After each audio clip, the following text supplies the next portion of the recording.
Baik, terima kasih atas kesempatan yang telah diberikan. Di sini saya Aris Syawati sebagai pembicara pertama dari tim pemerintah. Di sini saya akan membahas mosi yang kali ini kita perdebatkan, yakni bahwa penerimaan mahasiswa baru hanya didasarkan pada tes talenta bawaan.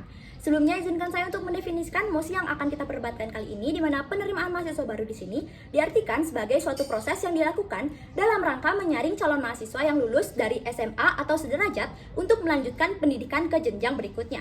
Kemudian tes talenta bawaan di sini dimaksudkan sebagai penilaian individu yang didasarkan pada potensi bawaan individu tersebut. Dan nantinya setiap siswa yang memiliki bakat bawaan yang unik dan tes ini pun mengungkap bakat dari individu tersebut untuk dapat dipetakan ke potensi kesuksesannya.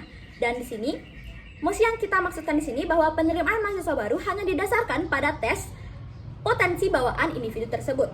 Tujuan dari kami menyampaikan mosi tersebut di mana memfokuskan bakat dari individu ini supaya tepat guna dan dapat digunakan lebih baik lagi. Adapun parameter yang saya bawakan di sini yakni negara Indonesia tercinta. Dan melihat status quo Indonesia saat ini, di mana jalur tes masuk perguruan tinggi melalui tes UTBK, di mana tes UTBK ini mengelompokkan ujian menjadi 3, yakni saintek, sosum, dan juga campuran. Dan UTBK ini pun dinilai tidak efektif karena terlalu umum dan juga luas, sehingga tidak bisa menilai bakat seseorang secara spesifik. Salah satu contohnya di mana saat seseorang ingin menjadi sastrawan, akan tetapi ia diteskan pada tes sosum yang mencakup geografi, sosiologi, ekonomi, sejarah maupun yang lainnya. Akan tetapi orang yang ingin menjadi sastrawan ini pun harusnya dites hanya berdasarkan bahasa dan juga sastra. Karena inilah lahirlah inovasi baru di mana yang dinilai pada penerimaan mahasiswa baru ini hanyalah melalui tes talenta bawaan yang nantinya akan memfokuskan bakatnya supaya tepat guna dan dapat digunakan lebih baik lagi. Dan urgensi perdebatan kita kali ini di mana dengan penerimaan mahasiswa baru melalui tes talenta bawaan akan menghindari mahasiswa bagi salah jurusan dan juga mengembangkan talenta secara efektif dan juga lebih baik lagi. Mekanisme yang saya bawakan di sini di mana nantinya akan dibagikan kuesioner tes potensi diri untuk memberikan gambaran potensi talenta bagi individu ini akan mengarah kemana, khususnya bagi yang belum tahu potensi talenta mereka sendiri. Dan mekanisme pertama kami di mana pemerintah pun ikut andil dalam penerimaan mahasiswa baru ini. Dan nantinya di akhir SMA atau sederajat diberikan tes talenta bawaan. Salah satu contohnya apabila ia memiliki talenta dalam menyanyi, maka yang akan dites nanti adalah tes menyanyi. Dan di akhir tesnya ini akan diberikan preferensi sejumlah 3 jurusan yang sesuai dengan hasil tes talentanya, yang bertujuan agar calon mahasiswa ini bisa memilih jurusan yang sesuai talenta mereka di universitas yang diinginkan. Dan ini akan menjadi pertimbangan bagi calon mahasiswa untuk memilih jurusan yang sesuai dengan talenta. Kemudian mekanisme kedua kami, nantinya di universitas pun akan dites melalui 3 jalur tes bawaan yang dilakukan secara bertahap dengan presentase penerimaan yang berbeda. Di mana jalur pertama dengan presentase penerimaan sejumlah 40% dengan tingkat kesulitan yang sangat tinggi. Kemudian di jalur kedua dengan tingkat presentase penerimaan sejumlah 30% dengan tingkat kesulitan tinggi, dan jalur ketiga dengan presentase penerimaan sejumlah 30% juga dengan tingkat kesulitan yang standar.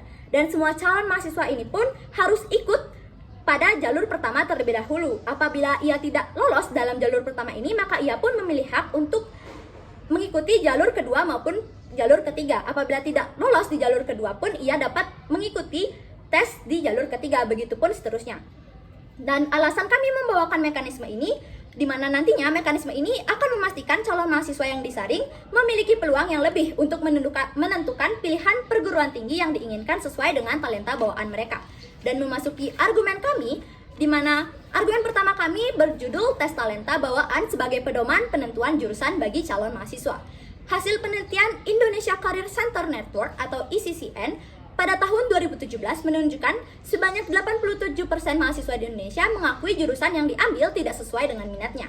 Hal ini disebabkan karena talenta yang belum terpetakan dengan baik. Dan ini pun akan menghasilkan dampak-dampak negatif ke depannya. Di antaranya yang pertama, menurunkan komitmen mahasiswa pada masa krisis, salah satu contohnya pada masa pembuatan skripsi. Kemudian yang kedua, kesulitan memanajemen emosi, stres, bahkan tekanan. Lalu yang ketiga, putus kuliah. Dan yang keempat, bekerja tidak sesuai bidang yang dipelajari. Dan yang terakhir, tidak maksimal dalam mengejar hasil yang terbaik. Dan output SDM yang dihasilkan ini tidak sesuai dengan kualitas yang diharapkan dan nantinya akan mengganggu kestabilan pembangunan nasional. Maka tes talenta bawaan ini sangat penting sebagai pedoman penentuan jurusan bagi calon mahasiswa untuk menghindari dampak-dampak yang telah saya sebutkan. Hal ini pun didukung oleh pendapat dari CEO Perguruan Tinggi Melintas Cakrawala Indonesia, Ari Kun Widodo, pada tahun 2020, bahwa ia mengatakan akan lebih baik jika mahasiswa melakukan tes talenta bawaan sebelum melanjutkan studi ke jenjang yang lebih tinggi. Dan argumen kedua saya di mana tes talenta bawaan untuk mengembangkan talenta yang futuristik. Tes talenta memastikan bahwa calon mahasiswa ini memilih jurusan tanpa mengikuti tren-tren yang terjadi saat ini. Seperti yang kita ketahui saat ini, tren yang terjadi adalah tren melalui jurusan kedokteran. Dan 10 tahun kemudian pun, misalnya tren yang terjadi adalah agrobisnis. Dan melalui tes talenta ini akan menyebabkan performa saat kuliah akan lebih baik, yang memastikan bahwa calon mahasiswa memilih jurusan tanpa mengikuti tren. Dan calon mahasiswa pun bisa menyelesaikan pendidikan mereka tepat waktu, bahkan lebih cepat. Dan menyebabkan sumber daya manusia yang khususnya calon mahasiswa ini akan lebih cepat berkontribusi ke dalam masyarakat dan bekerja pada bidang yang sesuai dengan jurusannya, serta mampu memajukan bidang-bidang tersebut dan nantinya bisa memajukan pembangunan nasional. Inilah yang disebut dengan talenta yang futuristik. Dan apabila kita komparasikan dari implikasi yang akan terjadi baik dari sisi tim pemerintah maupun dari sisi tim oposisi. Apabila dari sisi tim pemerintah, sudah pasti nantinya talenta ini akan terarah baik dari pendidikan di universitasnya hingga mereka bekerja dan akan memicu semangat bagi calon mahasiswa ini dalam mengikuti tes masuk universitas, dikarenakan apa yang diteskan akan memampakkan talenta atau bakat yang sedari awal telah dikuasainya. Dan apabila kita lihat dari sisi tim oposisi, tes UTBK yang secara umum ini, maka orang yang memiliki talenta ini belum tentu memahami tes UTBK yang secara umum ini.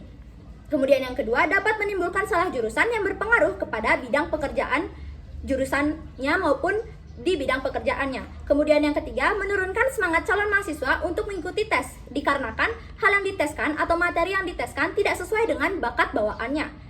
Dan calon mahasiswa ini pun pesimis duluan sebelum mengikuti tes tersebut, dan output SDM yang dihasilkan tidak sesuai dengan hasil yang diharapkan. Dan di sini saya sebagai tim pemerintah sangat menyetujui mosi perdebatan kita kali ini yang mengacu pada mekanisme dan juga argumen yang telah saya bawakan. Sekian dari saya, terima kasih.